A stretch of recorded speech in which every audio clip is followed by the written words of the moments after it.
ман сокини ҷамоати деҳоти Тоҷикобод ноҳияи Вахш мебошам.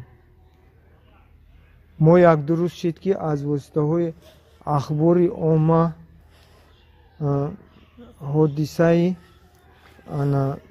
ҳодисаи оиди як ҷинояткора шунидем ва боз шунидем ки мардум аз пушти ҳамин ҷинояткор гирдиҳамоӣ кардаанд ва аз ҳамин сабаб мо камтар ғамгин шудем, парешонхотир гаштем. бинобар ҳамин сабаб мардуми шарафманди Бадахшонӣ, дӯстони азиз, ман ба шумо муроҷиат карда гуфтаниам ки мо шумо бояд ба қадри сулҳу субот бирасем. мо бояд ки ҳамаи масъалаҳоро бо роҳи гуфтушунид ҳал кунем ва фикри ояндаи фарзандони худмон накунем.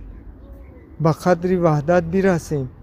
ва боз як бор дигар такрор карда мегӯям дӯстони азизи Бадахшонӣ ки ҳамаи масъалаҳое ки ҳастанд бояд ки бо роҳи гуфтушунид, бо роҳи якдигарфаҳмӣ ҳал шавад. боқӣ дар амони худо бошед.